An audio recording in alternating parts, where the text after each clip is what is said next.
Hello student. मैं योगेश कुमार सिंह। आशा करता हूँ आप लोगों का अनुभव सेकंड के साथ एक्सपीरियंस काफी शानदार रहा होगा और आप अपनी प्रीलिम्स को लेकर जो तैयारी है उसके और नजदीक आए होंगे। तो चलिए आज हम लोग अनुभव सेकंड के राज्य व्यवस्था अर्थात पॉलिटी पार्ट पर डिस्कशन स्टार्ट करते हैं। तो चलिए पहले क्वेश्चन की ओर चलते हैं।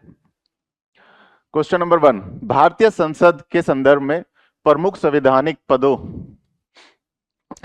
पदों की निर्वाचन और निष्कासन प्रक्रियाओं में भाग लेने के लिए सदस्यों की पात्रता उनकी सदस्यता स्थिति के आधार पर अलग अलग होती है। श्री एक्स राज्यसभा के मनोनीत सदस्य हैं। राज्यसभा के मनोनीत सदस्य हैं, ठीक है। सुश्री वाई लोकसभा की प्रत्यक्ष रूप से निर्वाचित सदस्य हैं। श्री जेड राज्यसभा के अप्रत्यक्ष रूप से निर्वाचित सदस्य हैं। तो हम देखते हैं कि उपयुक्त में से कौन से सांसद निम्नलिखित पदों हेतु निर्वाचन प्रक्रिया में मतदान के लिए पात्र हैं। सबसे पहले चलते हैं ए की ओर, भारत के उपराष्ट्रपति। हम जानते हैं भारतीय संविधान के अनुच्छेद 66 के अनुसार उपराष्ट्रपति का जो निर्वाचन होता है, उपराष्ट्रपति का जो चयन होता है, निर्वाचक मंडल के द्वारा किया जाता है और इस निर्वाचक मंडल में हमारे संसद के दोनों सदनों के सदस्य शामिल होते हैं। इससे कोई फर्क नहीं पड़ता कि वह सदस्य निर्वाचित है अथवा मनोनीत है। हम जानते हैं कि लोकसभा में पहले 2 आंग्ल भारतीय सदस्य निर्वाचित होते थे, मनोनीत होते थे, लेकिन अब लोकसभा में इस परंपरा को हटा दिया गया है, इस प्रावधान को हटा दिया गया। तो इस तरह लोकसभा में सिर्फ वर्तमान में अब निर्वाचित सदस्य ही होते हैं। वहीं राज्यसभा में हम बात करें तो निर्वाचित के साथ साथ 12 सदस्य मनोनीत भी होते हैं जो राष्ट्रपति द्वारा मनोनीत किए जाते हैं। तो इस तरह हम देखते हैं कि श्री एक्स राज्यसभा के मनोनीत सदस्य हैं, ये भी पात्र होंगे उपराष्ट्रपति में चुनाव के लिए। सुश्री बाई लोकसभा की प्रत्यक्ष रूप से निर्वाचित सदस्य हैं, ये भी पात्र होंगी आपके उपराष्ट्रपति के चुनाव में। और श्री जेड राज्यसभा के अप्रत्यक्ष रूप से निर्वाचित सदस्य हैं, तो श्री जेड भी पात्र होंगे आपके उपराष्ट्रपति की चयन प्रक्रिया में वोटिंग करने के लिए। अब आते हैं बी की ओर, भारत के राष्ट्रपति। भारतीय संविधान के अनुच्छेद 54 यानी 54 के अनुसार भारत के राष्ट्रपति का जो चुनाव होगा वह अप्रत्यक्ष रूप से होगा, यानी सामान्य जनता द्वारा चयन नहीं किया जाएगा, बल्कि जनता द्वारा चयनित प्रतिनिधियों के द्वारा अप्रत्यक्ष रूप से भारत के राष्ट्रपति का चयन किया जाएगा। और अनुच्छेद 54 में ही भारत के राष्ट्रपति के चयन के लिए जो निर्वाचक मंडल है उसके बारे में बताया गया है। अगर हम बात करें तो भारत के राष्ट्रपति के लिए जो निर्वाचक मंडल होता है उसमें हमारे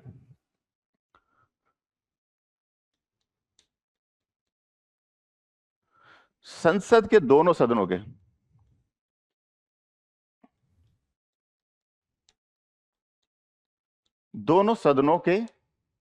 सिर्फ निर्वाचित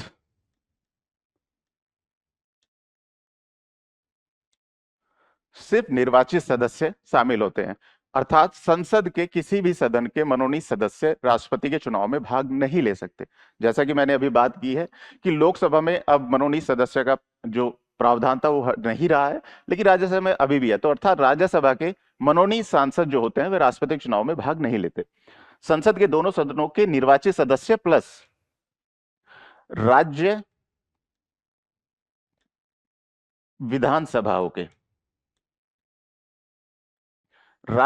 सभी राज्यों की विधानसभाएं जो हैं उनके निर्वाचित सदस्य। अर्थात इसमें राज्य विधान परिषद जहां किसी राज्य में अगर है तो उसके सदस्य भाग नहीं लेते और राज्य विधानमंडल के मनोनीत सदस्य भी भाग नहीं लेते हैं। इसी के साथ हमें याद रखना होगा कि 70वें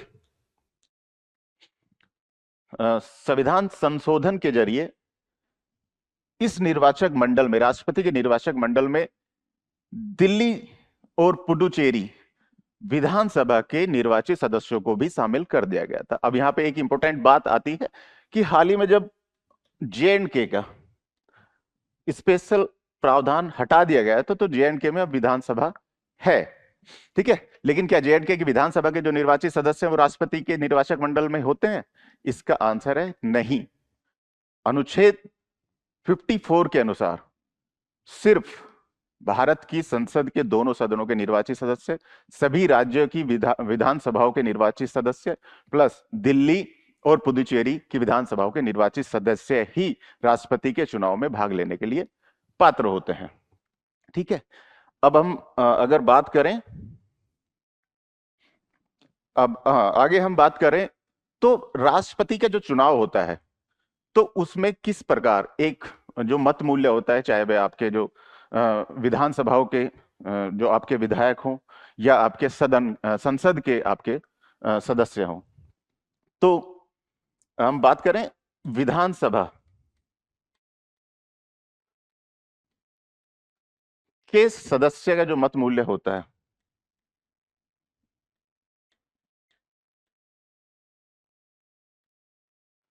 यह राज्य की कुल जनसंख्या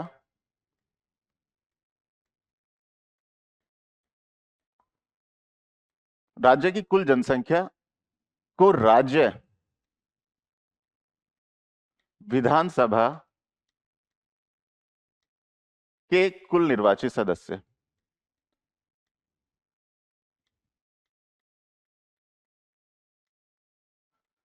सदस्य से तथा 1000 से भाग देने पर जो मत मूल्य होता है वह किसी राज्य की विधानसभा के एक विधायक का मत मूल्य होता है राष्ट्रपति के चुनाव में भाग लेने के लिए।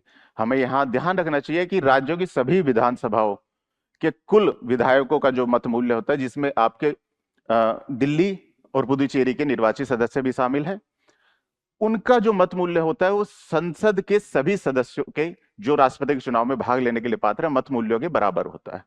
ठीक है, तो ये फॉर्मूला आप जरूर याद रखिएगा। ठीक है, अब हम बढ़ते हैं क्वेश्चन की ओर। तो हम देखेंगे भारत के राष्ट्रपति में लोकसभा में प्रत्यक्ष रूप से निर्वाचित सदस्य श्री एक्स राज्यसभा के मनोनीत सदस्य हैं, तो श्री एक्स राष्ट्रपति के चुनाव में भाग नहीं ले सकते क्योंकि मनोनीत सदस्य। सुश्री वाई लोकसभा की प्रत्यक्ष रूप से निर्वाचित सदस्य है, तो वाई इस निर्वाचक मंडल में होगी और राष्ट्रपति के चुनाव में भाग लेंगी। और श्री जेड राज्यसभा के अप्रत्यक्ष रूप से निर्वाचित सदस्य हैं, तो क्योंकि वो निर्वाचित सदस्य हैं तो श्री जेड भी भारत के राष्ट्रपति के चुनाव में भाग लेंगे। अब हम आते हैं ऑप्शन सी की ओर। लोकसभा के अध्यक्ष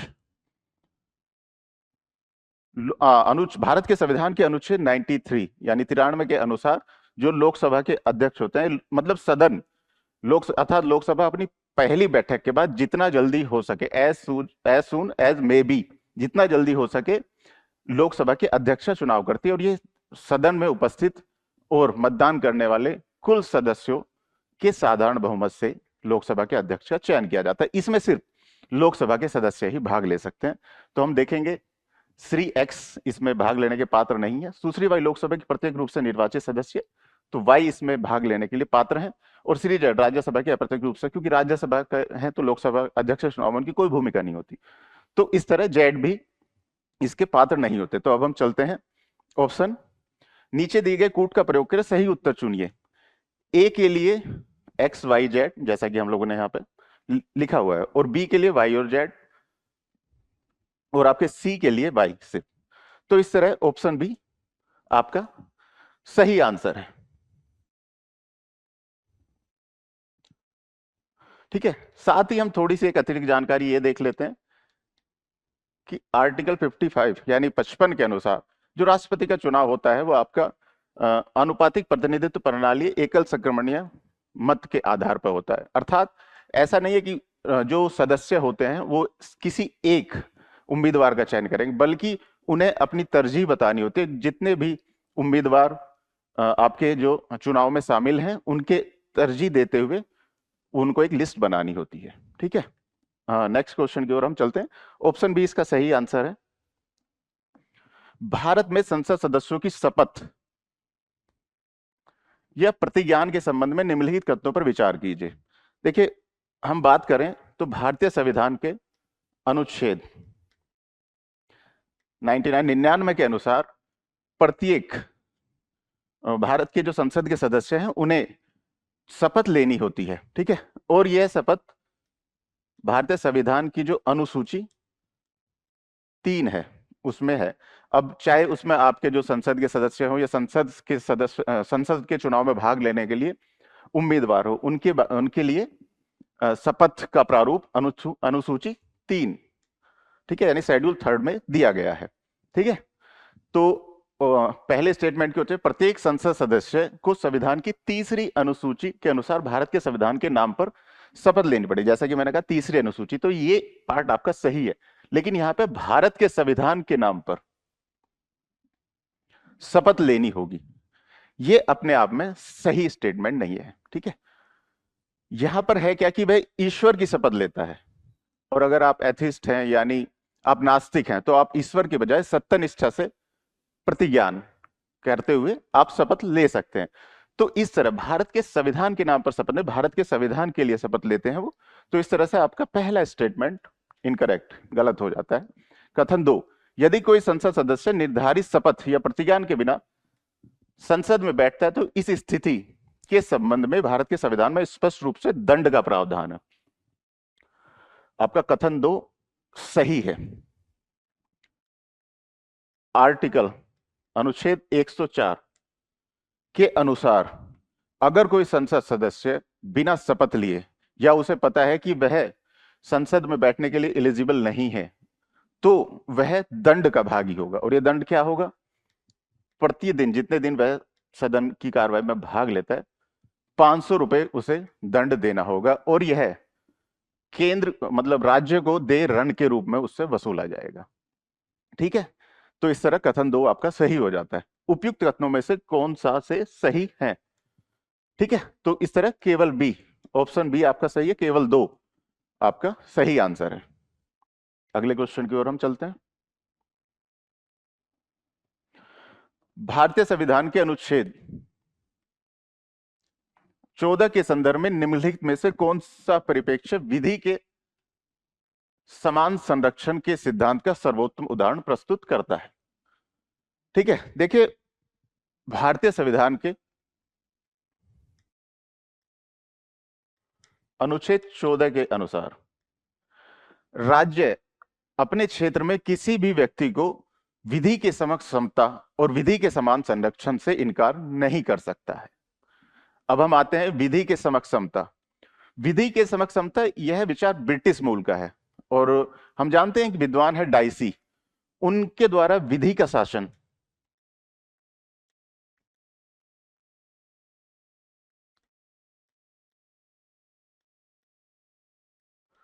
विधि का शासन नामक संकल्पना दी गई थी। ठीक है, तो विधि के शासन के विचार के तहत ही अंतर्निहित है विधि के समक्ष समता का आपका विचार जो है, विधि के समक्ष समता का अधिकार जो है आपका, वह डाइसी के विधि के शासन के तहत अंतर्निहित है। और सुप्रीम कोर्ट द्वारा अपने विभिन्न जजमेंट में विधि के शासन को भारतीय संविधान के मूल ढांचे का हिस्सा बताया है। और हम जानते हैं कि अनुच्छेद 32 और अनुच्छेद 226 के अनुसार क्रमशः आपका उच्चतम न्यायालय तथा आपका उच्च न्यायालय इन्हें रिट जारी करने का अधिकार है ताकि भारत में विधि का शासन बना रहे। तो हम ये भी देखते हैं कि विधि का शासन, ध्यान रहे, मूल ढांचे का हिस्सा है। ठीक है, तो विधि के समक्ष समता, विधि के समक्ष समता की हम बात कर रहे थे, तो विधि के समक्ष जो समता का अधिकार है, इसका मुख्य जो क्रक्स है वो यह है कि राज्य सभी से समान व्यवहार करेगा। ठीक है, राज्य को ये मतलब नहीं कि आप गरीब हैं, अमीर हैं, या आप समान हैं या असमान है, लेकिन राज्य के जो नियम है वो सभी पर समान रूप से लागू होंगे। देखने में ये बात अच्छी लगती है, तो लेकिन कई बार क्या होता है कि असमानों के साथ भी अगर समान व्यवहार होता है तो उसमें दिक्कत आ जाती है। तो इसलिए भारत के संविधान के अनुच्छेद 14 में विधि के समक्ष समता के साथ साथ विधि के समान संरक्षण की भी बात की गई है। अब हम आते हैं विधि के समान संरक्षण। यह विचार भारत में यूएस के संविधान से लिया गया है। यह अरस्तु के इस विचार पर टिका हुआ है कि समान व्यवहार सिर्फ समानों के बीच ही हो सकता है, असमानों के बीच समान व्यवहार नहीं हो सकता। तो विधि के समान संरक्षण की जो अवधारणा है ये थोड़ी सकारात्मक अवधारणा है। इसके तहत इसके तहत हम असमानों के बीच असमान व्यवहार कर सकते हैं। हम जानते हैं कि भारत में अगर हम किसी वर्ग को, जैसे SC ST को या OBC को कुछ आरक्षण देते हैं तो हम असमान व्यवहार कर रहे हैं, लेकिन ये विधि के समान संरक्षण के तहत ही है जहां पे असमानों के बीच असमान व्यवहार किया जा सकता है। ठीक है, तो अब हम आते हैं कि सिद्धांत का सर्वोत्तम उदाहरण प्रस्तुत। एक नीति जो विशेष धार्मिक समुदायों के व्यक्तियों के लिए सरकारी नौकरी का निश्चित प्रतिशत आरक्षित करती है, यह सही नहीं है, क्योंकि धर्म के आधार पर भेदभाव भारतीय संविधान का हिस्सा नहीं है। ठीक है, अब आते हैं कथन 2, एक विनियमन जो व्यवसायों को व्यवसाय पर उनके आकार या संचालन के प्रकार की परवाह किए बिना समान लाइसेंसिंग आवश्यकताएं लागू करता है। यह विधि के समक्ष समता का तो कुछ मामला यहां पर आ सकता है, लेकिन विधि के समान संरक्षण का नहीं, क्योंकि व्यवसाय के उनके आकार और संचालन के प्रकार की परवाह किए बिना, यानी उनका आकार विभिन्न हो सकता है, ठीक है, तो इस तरह से ये विधि के समान संरक्षण में नहीं आता, तो यह भी आपका सही नहीं है। अब आते हैं हम एक नीति जो केवल आर्थिक दृष्टि से वंचित पृष्ठभूमि में आने वाले छात्रों को अतिरिक्त शैक्षिक छात्रवृत्तियां प्रदान करती है। यह आपका विधि के समान संरक्षण का एकदम सटीक उदाहरण है, क्योंकि यहां पर असमानों के बीच असमान व्यवहार किया जा रहा है, यानी जो वंचित पृष्ठभूमि के विद्यार्थी हैं उन्हें कुछ अतिरिक्त सहायता प्रदान की जा रही है। तो निम्नलिखित कूट का प्रयोग करते हुए सही उत्तर चुनिए। तो इस तरह ऑप्शन बी यानी केवल 3 आपका सही आंसर होगा। तो अब चलते हैं अगले क्वेश्चन की ओर। निम्नलिखित में से कौन सा से कथन अनिवासी भारतीयों यानी एनआरआईज और प्रवासी भारतीय नागरिकों overseas citizens of India OCI के मध्य सर्वोत्तम रूप से भेद दर्शाता है? जब हम एनआरआई की बात करते हैं, ये भारतीय नागरिक होते हैं,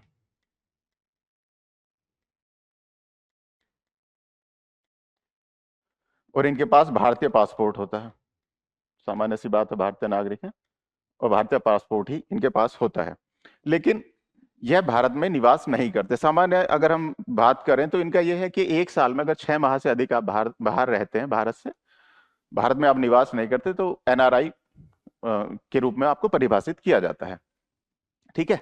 वहीं हम OCI overseas citizens of India card holder की अगर हम बात करें, ये ऐसे व्यक्ति होते हैं जो भारत के नागरिक रहे हों, ठीक है, लेकिन अब नहीं है, अथवा इस प्रकार का यह अपना भारत से संबंध पिछली 3 पीढ़ियों से, यानी आपके दादा के पिता यानी पड़ दादा तक ये ऐसा संबंध जुड़ सकता है, तो उन्हें ओसीआई कार्ड होल्डर माना जाता है। इन्हें कुछ इस तरह के अधिकार प्रदान किए जाते हैं जो सामान्यतः एनआरआई को प्रदान किए जाते हैं, ठीक है।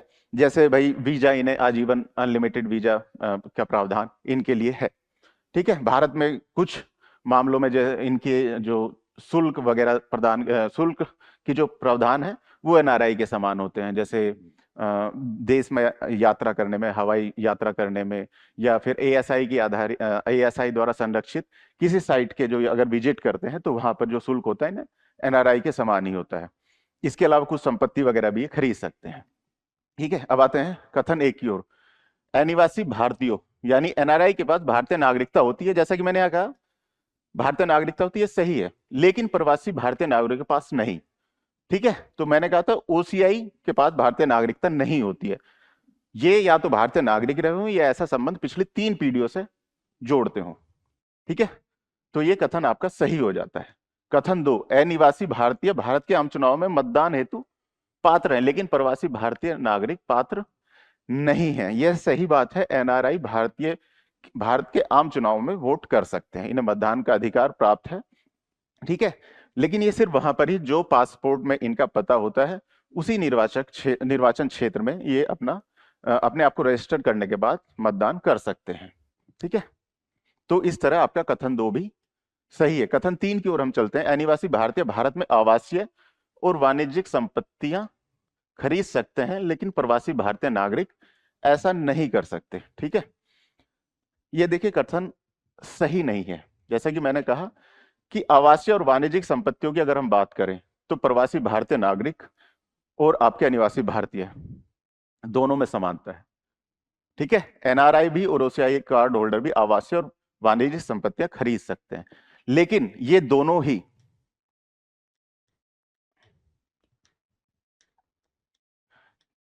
कृषि भूमि और आपका बागान भूमि, इस प्रकार की संपत्तियां नहीं खरीद सकते, ठीक है। यह भारतीय संसाधनों पर अतिरिक्त दबाव ना आए, या ऐसा ना हो कि ये जो एनआरआई या ओसीआई है भारत के जो भूमिगत संसाधन है उन पर अपना अधिक अधिकार कर सके, तो इसलिए इन्हें कृषि भूमि और बागान भूमि खरीदने से प्रतिबंधित किया गया है। हालांकि आवास और वाणिज्यिक संपत्तियां दोनों ही खरीद सकते हैं। तो नीचे दिए गए कूट का प्रयोग कर सही उत्तर चुनिए। तो ऑप्शन ए केवल 1 और 2 आपका सही आंसर होगा। ठीक है, तो चलते हैं नेक्स्ट क्वेश्चन की ओर। ठीक है, क्वेश्चन नंबर 5, भारत के संविधान में हिंदी भाषा से संबंधित प्रावधानों के संदर्भ में निम्नलिखित कथनों पर विचार कीजिए। हम जानते हैं भाग भारत के संविधान के भाग 17 में भाषाओं के संबंध में चर्चा की गई है। ठीक है, कथन 1, संघ का कर्तव्य है कि वह हिंदी भाषा को प्रोत्साहित तथा उसके विकास करे ताकि वह भारत की सामसिक संस्कृति के सभी तत्वों की अभिव्यक्ति का माध्यम बन सके। आपका यह कथन सही है। भारतीय संविधान के अनुच्छेद भाग 17 के अनुच्छेद 351 के तहत स्पष्ट रूप से यह प्रावधान किया गया है कि संघ का कर्तव्य है हिंदी भाषा को प्रोत्साहित करना और उसका विकास करना। ठीक है, ताकि वह भारत की सामसिक संस्कृति का के सभी तत्वों की अभिव्यक्ति का माध्यम बन सके। कथन 2, संघ का कर्तव्य है कि वह हिंदुस्तानी भाषा में प्रयुक्त रूपों और पदावलियों को आत्मसात करते हुए हिंदी भाषा को समृद्ध करे। फिर से यह अनुच्छेद 351 में स्पष्ट रूप से निहित है कि संघ का कर्तव्य वे हिंदुस्तानी भाषा में प्रयुक्त रूपों और पदावलियों को आत्मसात करते हुए हिंदी भाषा को समृद्ध करे। लेकिन हमें ध्यान रखना यहाँ पे एक फैक्ट ये भी है कि हिंदुस्तानी भाषा के साथ साथ में वहां 8वीं अनुसूची की अन्य भाषाओं की भी बात की गई है। यानी 8वीं अनुसूची की जो 22 भाषाएं हैं उनमें जो उनकी पदावलियों को आत्मसात करते हुए भी हिंदी भाषा को समृद्ध किया जाएगा। तो कथन 2 भी आपका सही है। कथन 3 की ओर चलते हैं। राष्ट्रपति संघ की राजभाषा के रूप में हिंदी के प्रोत्साहन और अंग्रेजी भाषा के प्रयोग पर निर्बंधन हिंदी के प्रोत्साहन और अंग्रेजी भाषा के प्रयोग पर निर्बंधन हेतु उपायों की अनुशंसा करने के लिए राजभाषा आयोग का गठन करेगा। ठीक है, आपके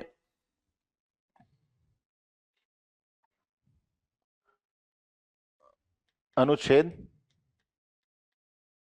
344 में यह स्पष्ट प्रावधान है कि भारतीय संविधान के लागू होने यानी 1950 के 5 वर्ष पश्चात और उसके बाद में 10 वर्ष पश्चात भारत के राष्ट्रपति का कर्तव्य होगा कि वह राजभाषा आयोग का गठन करे और इस राजभाषा आयोग में आपके एक अध्यक्ष होंगे जो भाषाई संबंधी जानकार होंगे तथा सदस्यों के रूप में जो भारत की 8वीं अनुसूची की भाषाएं हैं उनके जानकार होंगे। यह आयोग राष्ट्रपति को अनुशंसा करेगा कि हिंदी के प्रोत्साहन को किस तरह बढ़ावा दिया जाए और अंग्रेजी की भाषा के प्रयोग पर निर्बंधन हेतु यह अनुशंसा भी करेगा। लेकिन ये कथन आपका 3 सही है। ठीक है, कथन 3 भी आपका सही है। तो इस तरह आपका आंसर सी सभी 3 आपका सही आंसर हो जाता है। ठीक है, चलते हैं नेक्स्ट क्वेश्चन की ओर। निम्नलिखित में से कौन सा कथन किसी विधि को भारत के संविधान की 9वीं अनुसूची 9th शेड्यूल में शामिल करने के परिणाम का सर्वोत्तम रूप से वर्णन करता है? ठीक है, हम बात करते हैं जब हमें स्वतंत्रता मिली उसके बाद भारत का संविधान लागू हुआ तो हमारा बल यह था कि सभी में समानता लाने के प्रयास किए जाएं और उसके लिए जमींदारी का उन्मूलन और भारत में भूमि सुधारों से संबंधित कानूनों का लाना बहुत जरूरी था। लेकिन कई बार ऐसा हुआ कि जब इस तरह के कानून लाए गए तो मूल अधिकारों से उनकी असंगतता के आधार पर उन्हें उच्चतम न्यायालय में चुनौती दी गई। तो सरकार के लिए काफी दिक्कत वाली ये स्थिति रही। तो इसके लिए भारतीय संविधान में पहला संविधान संशोधन किया गया था और इसके तहत अनुच्छेद 31B अनुच्छेद 31B को भारतीय संविधान में शामिल किया गया और अनुसूची 9 को भारतीय संविधान में यानी शेड्यूल 9th को भारतीय संविधान में शामिल किया गया। ठीक है, अब अनुसूची 9 में यह जोड़ा गया था कि अगर अनुसूची 9 के तहत किसी विधि को शामिल कर दिया जाता है तो वह न्यायालय के परीक्षण से मुक्त होगी। ठीक है, ये मेनली आपके भूमि सुधारों संबंधी कानूनों को संरक्षण देने के लिए किया गया था। बाद में कुछ अतिरिक्त जैसे आरक्षण से संबंधित प्रावधान भी से संबंधित कोई विधि है तो वो भी इसमें डाल दी गई थी। ठीक है, लेकिन हमें याद रखना चाहिए कि 2007 के IR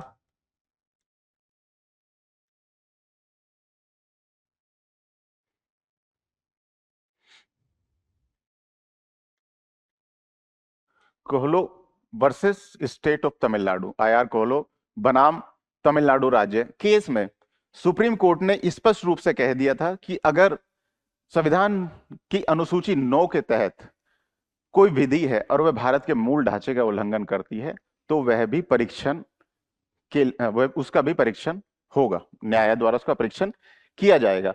लेकिन भारत के उच्चतम न्यायालय ने इसके लिए एक तिथि निर्धारित कर दी थी कि अगर उससे पूर्व की विधि शामिल की गई है तो उसका परीक्षण नहीं होगा, लेकिन इसके बाद अगर कोई विधि शामिल हुई तो उसका परीक्षण, न्यायिक परीक्षण होगा। और ये तिथि है आपकी 24 अप्रैल 1973। ठीक है। कुछ स्टूडेंटों को ये तिथि बहुत, आप में से अधिकांश को यह तिथि पढ़ते ही याद आ गया होगा कि यह वही तिथि है जिस दिन केशवानंद भारती वाद में सुप्रीम कोर्ट ने अपना निर्णय दिया था। ठीक है। तो आईआर कोहलो केस में यह स्पष्ट कर दिया कि अगर कोई ऐसी विधि है जो भारतीय संविधान के मूल ढांचे का उल्लंघन करती है और उसमें मूल अधिकारों यानी अनुच्छेद 14, 19 और 21 उसके तहत उसका परीक्षण किया जाएगा और उसका उल्लंघन करती है तो, और वह 24 अप्रैल 1973 के बाद 9वीं अनुसूची में शामिल की गई है, तो उसका न्यायिक परीक्षण किया जा सकता है। ठीक है। तो इस तरह हम देखते हैं कि 9वीं अनुसूची में शामिल करने के परिणाम का सर्वोत्तम रूप से वर्णन करता है। तो ऑप्शन डी, यह विधि कुछ मौलिक अधिकारों, जैसे मैंने कहा कुछ मौलिक अधिकारों का उल्लंघन करने पर शून्य घोषित होने से सुरक्षित है। ठीक है। तो इस तरह ऑप्शन डी आपका सही हो जाता है।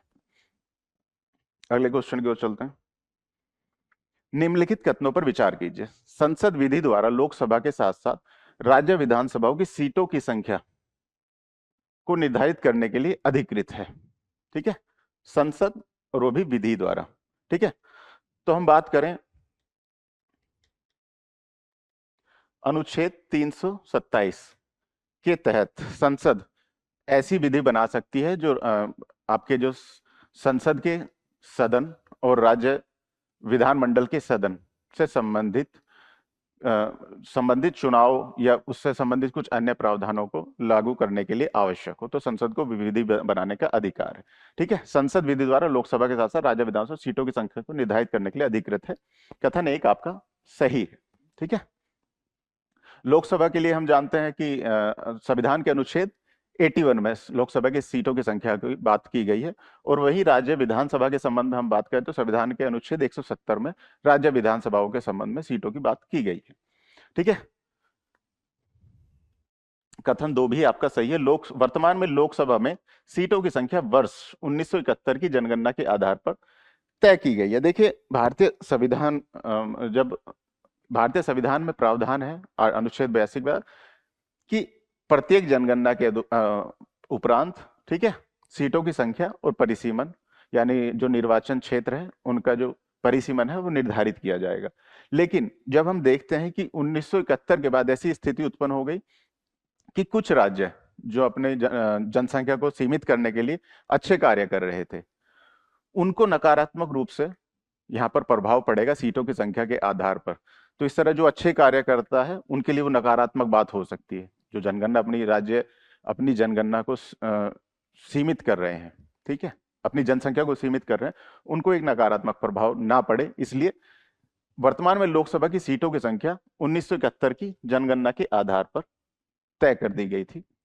यह अनुच्छेद आपके संविधान संशोधन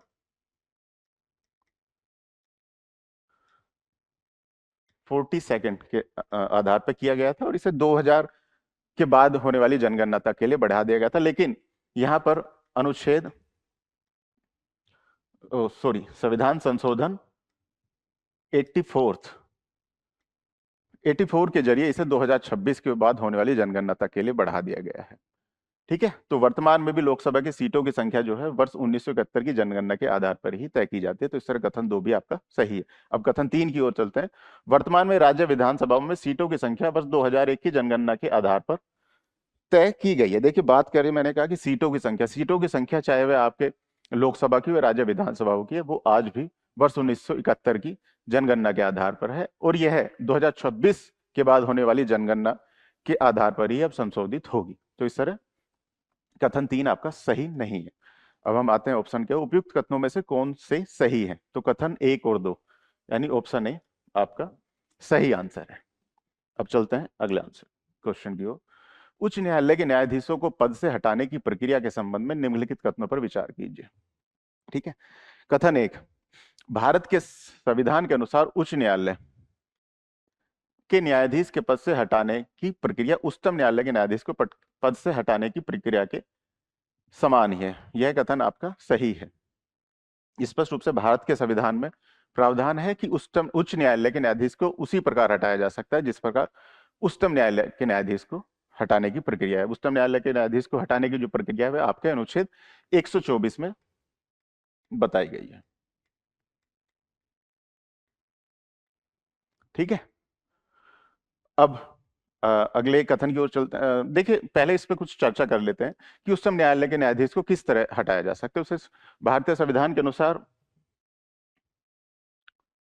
मतलब प्रूव्ड मिसबिहेवियर, सिद्ध कदाचार और अक्षमता, ठीक है, यानी इनकैपेसिटी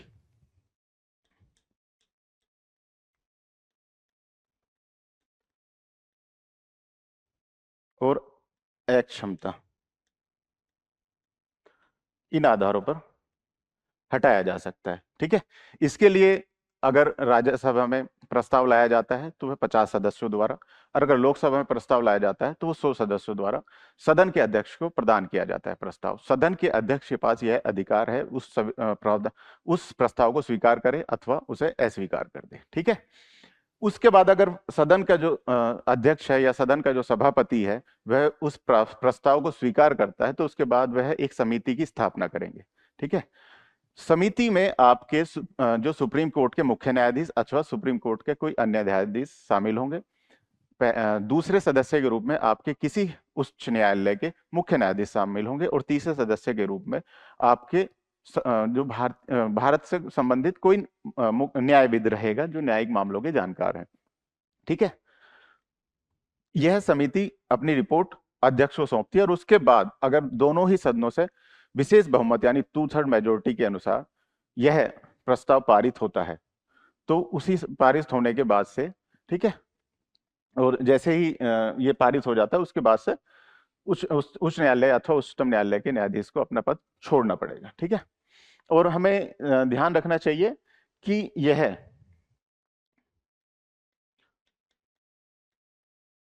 न्यायिक जांच अधिनियम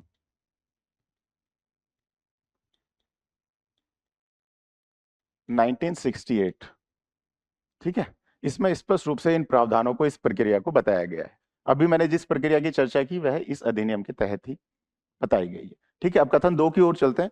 उच्च न्यायालय के न्यायाधीश को पद से हटाने के प्रस्ताव से संबंधित नोटिस पर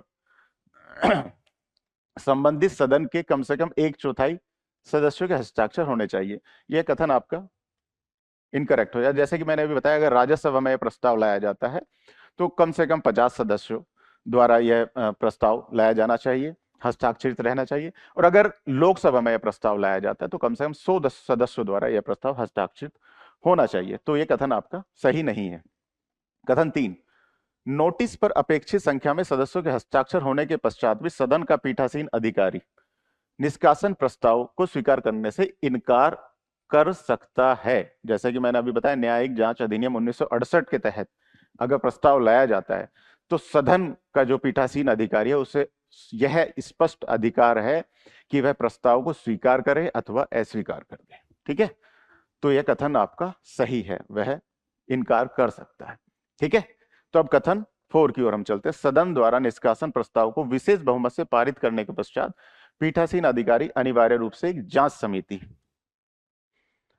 ठीक है, जैसे कि मैंने अभी न्यायिक जांच अधिनियम 1968 के तहत एक समिति की स्थापना होगी, लेकिन ध्यान रहे यह समिति की स्थापना जब सदन का पीठासीन अधिकारी उस प्रस्ताव को स्वीकार करेगा उसके तुरंत बाद की जाती है, ना कि विशेष बहुमत से पारित करने के पश्चात। ठीक है, तो इस तरह कथन 4 भी आपका सही नहीं है। उपयुक्त कथनों में से कौन से सही है?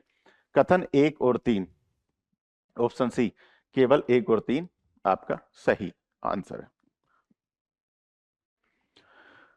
भारत का एक नागरिक सरकार की नीतियों का आलोचनात्मक विश्लेषण करते हुए एक शोध पत्र प्रकाशित करने का इरादा रखता है। अभिव्यक्ति की स्वतंत्रता अनुच्छेद 19 के मौलिक अधिकार का प्रयोग करते समय निम्नलिखित में से कौन सा मौलिक कर्तव्य उसे इस अधिकार पर संवैधानिक प्रतिबंधों का पालन करने के लिए ध्यान रखना चाहिए। ठीक है, हम जानते हैं भारतीय संविधान में जो अनुच्छेद 19 है वह अभिव्यक्ति की स्वतंत्रता की बात करता है, लेकिन इस पे कुछ युक्त निबंधनों की बात की गई है, जिसमें अगर हम बात करें तो आपकी लोक व्यवस्था, ठीक है, और भारत की एकता एवं अखंडता, ये मुख्यतः युक्ति निबंधन लगाने के आपके आधार हो सकते हैं। ठीक है, तो अब हम आते हैं भारतीय संविधान के 51A, अनुच्छेद 51A के अनुसार जो मौलिक कर्तव्य हैं। ठीक है, पहला, सार्वजनिक संपत्ति की रक्षा करना और हिंसा का त्याग करना, लोक व्यवस्था से स्पष्ट रूप से जुड़ता है। ठीक है, तो यह आपका सही होता है। ठीक है, वैज्ञानिक दृष्टिकोण, जिज्ञासा की भावना, मानवतावाद और सुधार को विकसित करना, यह एक मौलिक कर्तव्य है, लेकिन ये किसी भी तरह युक्तियुक्त निबंधनों से संबंधित नहीं है, जो अभिव्यक्ति की स्वतंत्रता से संबंधित है। ठीक है, तो आपका कथन 2 इनकरेक्ट हो जाता है। कथन 3, भारत की संप्रभुता और अखंडता को बनाए रखना तथा उसकी रक्षा करना। ठीक है, ये भी आपका मौलिक कर्तव्य और स्पष्ट रूप से भारत की संप्रभुता और अखंडता का युक्तियुक्त निबंधनों में चर्चा की गई है। तो निम्नलिखित कूट का प्रयोग करते हुए सही उत्तर चुनिए। तो आपका सही आंसर होगा सी, केवल 1 और 3।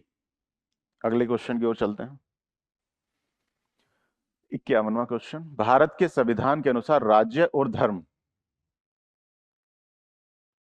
के संबंध में निम्नलिखित कथनों पर विचार कीजिए। ठीक है, संविधान धार्मिक निकायों द्वारा संचालित शैक्षणिक संस्थानों को राज्य द्वारा किसी भी प्रकार की वित्तीय सहायता दिए जाने पर प्रतिबंध लगाता है? नहीं, इस तरह का कोई प्रतिबंध नहीं है। राज्य भेदभाव नहीं करता इस मामले में कि कहां पर धार्मिक शिक्षा दी जा रही है अथवा नहीं दी जा रही है, वह उन्हें अनुदान प्राप्त प्रदान कर सकता है। ठीक है, कथन 2, राज्य निधि से पूर्णतः पोषित शैक्षिक संस्थानों में धार्मिक शिक्षा निषिद्ध है। ठीक है, ये आपके अनुच्छेद 30 के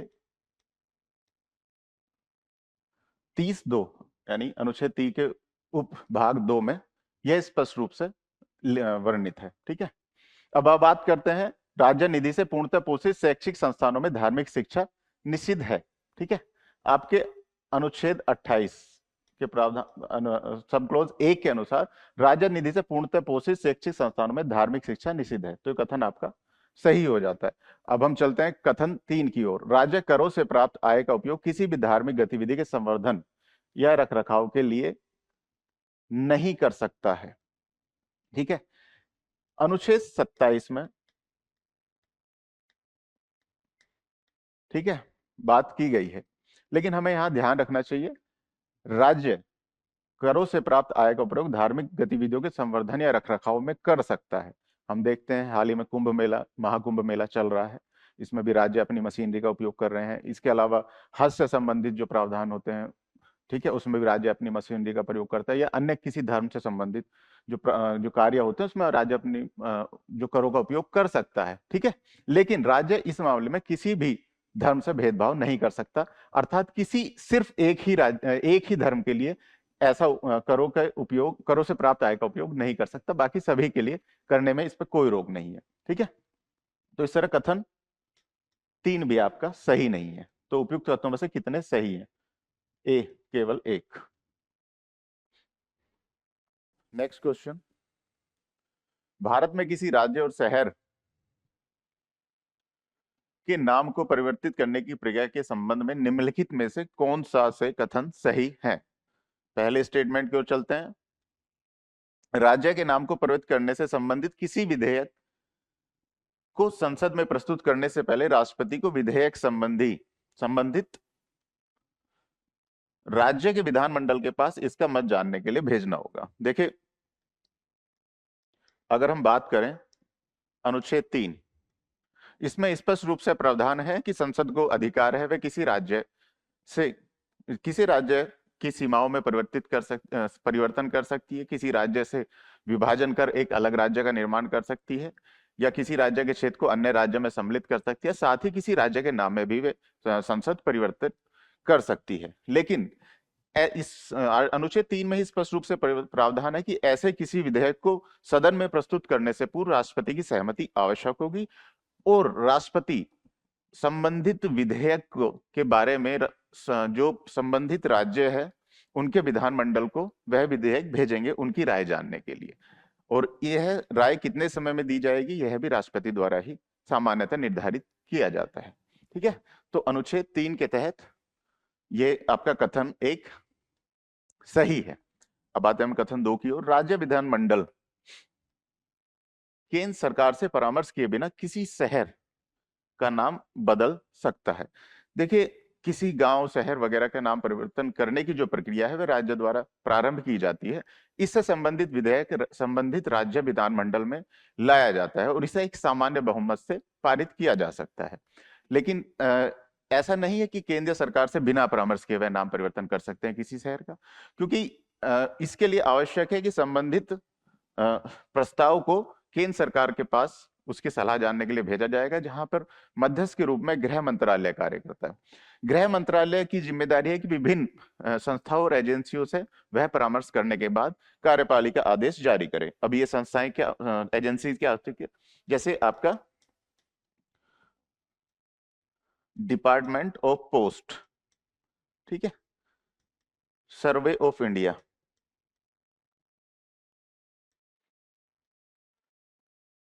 तथा मिनिस्ट्री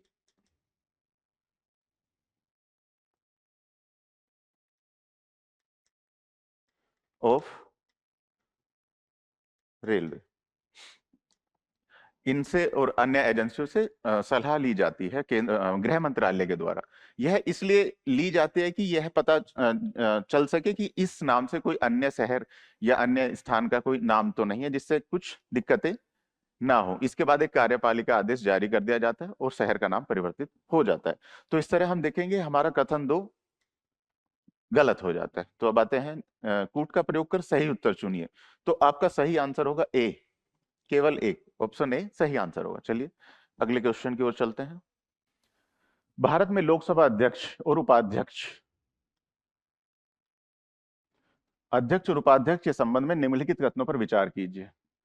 कथन 1, लोकसभा के सदस्यों को सदन की पहली बैठक से 6 माह के अंदर अध्यक्ष और उपाध्यक्ष का निर्वाचन करना होता है। देखिए अनुच्छेद 93 93 की अभी हमने चर्चा की है।